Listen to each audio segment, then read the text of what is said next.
I welcome you once again in this special session of legal terms. Okay, the first question which we are going to discuss today is in a state of mental retardation, and the answer to this is idiot. अब मैं idiot के कुछ और भी आपको बताऊंगा कैसे कैसे वर्ड्स और यूज हो सकते हैं इसमें, जैसे कि सर abnormal, सर डॉल्ट, देखो abnormal mindless, मतलब है सर foolish, foolish, अच्छा है, yes foolish, और क्या brainless, सर डॉल्ट, सर abnormal नहीं यूज हो सकता वर्ड यहाँ पे। बच्चे एबनॉर्मल तो किसी भी तरह से हो सकता है, अगर कोई बहुत लंबा है वो भी एबनॉर्मल है, अगर कोई बहुत छोटा है वो भी एबनॉर्मल है, इवन समझ में आ गया, अगर कोई 8 फुट कहता हूँ यार तू तो एबनॉर्मल है, इवन की फुलिश मैन भी एबनॉर्मल है, लेकिन सभी एबनॉर्मल फुलिश नहीं है ना जी, यहाँ पर हमने दिमाग कम की बात करेंगे, लेकिन abnormal is not exactly right, पूरी तरह सही नहीं है। हाँ, all idiots are abnormal but all abnormal are not idiots. Okay, समझ में आया? Okay sir. और हाँ आगे जी। चलते हैं, और mindless, mindless, witless, mindless या witless भी कह सकते हैं, mindless या witless या half witted, half witted, ये सब वर्ड बिल्कुल सही है। ओके, फिर a child born outside, एक और पहले 151 के बारे में एक बात और बताऊंगा कि जो हमारा इंडियन कॉन्ट्रैक्ट एक्ट 1872 है, ठीक है, Indian contract act, Indian contract act 1872, इसके अंदर क्या है, इसके अंदर सेक्शन 10 ये कहता है कि कब, या फिर कह लो कि कब हम एक एग्रीमेंट को लीगली एनफोर्स करा सकते हैं, यानी essentials, essentials of a valid contract, essentials of a valid contract कहाँ दिया है, सेक्शन 10, और इसके अंदर कई चीजें हैं, जैसे कि ऑफर वैलिड हो, एक्सेप्टेंस वैलिड हो, ये सब बाद में कराऊंगा मैं आपको, ठीक है, मगर essentials of a valid contract जो ये है, ठीक है, मगर इसके अंदर एक और बड़ी इंपॉर्टेंट चीज ये है कि कैपेबल होना चाहिए वो आदमी एक कॉन्ट्रैक्ट में एंटर होने के लिए, क्लियर। अब कैपेबल कौन होते हैं ये कहां बता रखा है, सेक्शन 11, कौन कौन कॉन्ट्रैक्ट में एंटर हो सकता है कौन नहीं, जो सेक्शन 11 कहता है जो डिक्लेयर कर दिया कि ये लोग कॉन्ट्रैक्ट में एंटर नहीं हो सकते, उसके अलावा बाकी सब कैपेबल है, और कौन एंटर नहीं हो सकता, one who is minor can not, छोटा बच्चा एक लीगल कॉन्ट्रैक्ट नहीं कर सकता, दूसरा अनसाउंड माइंड, यहां पर इडियट वर्ड यूज क्यों नहीं किया, इडियट वो होता है जो परमानेंटली पागल है, अनसाउंड माइंड वो होता है जिसको दौरा ही पड़ते हैं पागलपन के, वो भी जब जिन दिनों दौरा पड़ा हुआ उस टाइम उसको बोलेंगे अनसाउंड माइंड। तीसरा, people expressly barred by law,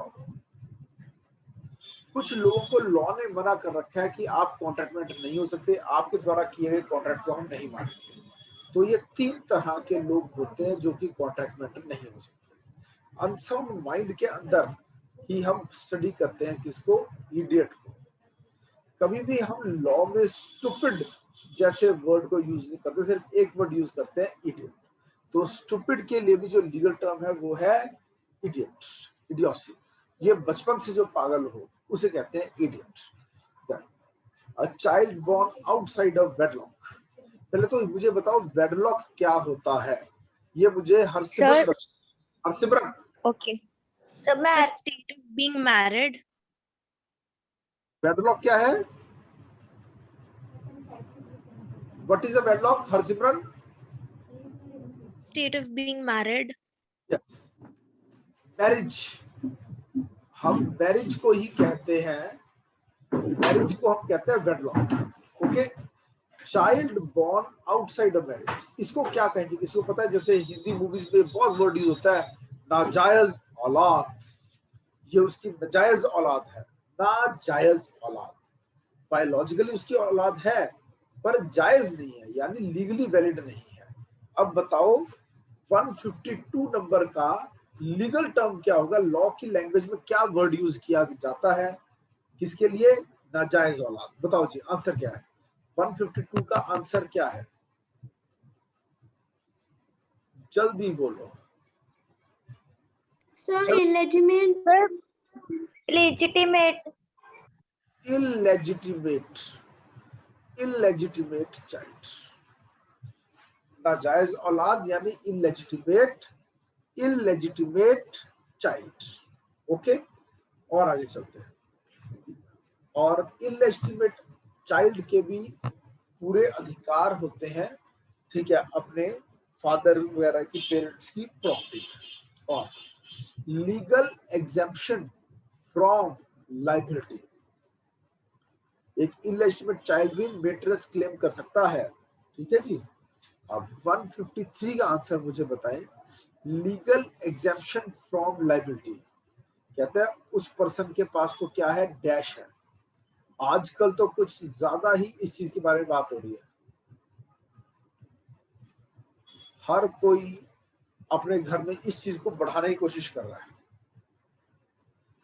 legal exemption, exempt कर दिया कि तुम्हें कभी सजा नहीं मिलेगी, तुम्हारे ऊपर कोई केस नहीं होगा, तुम्हें कभी अरेस्ट नहीं करेंगे, यानी उसको क्या मिलेगी उस इंसान को? देखते हैं कौन पहले जवाब देगा। आजकल सब इसको बड़ा प्यार कर रहे हैं, नींबू पानी पी रहे हैं ताकि बॉडी में ये चीज पैदा हो जाए। Immunity. इम्यूनिटी, इम्यूनिटी, कोरोना से बचना है तो इम्यूनिटी इंप्रूव करो। तो इम्यूनिटी एक लीगल टर्म भी है जिसमें आप लीगली एग्जेम्प्ट हो जाते हो, फिर आपको सजा नहीं मिलेगी, ठीक है जी। डेडलॉक सिचुएशन, एक ने बोल दिया यस, एक ने बोल दिया no। दो हाउसेज है, लोकसभा राज्यसभा, एक बिल पास हो रहा है, एक बिल, कृतिका साइलेंट हो जाओ, आवाज आ रही थी बच्चे पीछे से। अब डेडलॉक सिचुएशन क्या है? जैसे दो हाउसेज ने बिल पास करना है, एक ने पास कर दिया, एक ने नहीं किया, तो लीगल लैंग्वेज में इसे क्या कहते हैं? इम्पासे।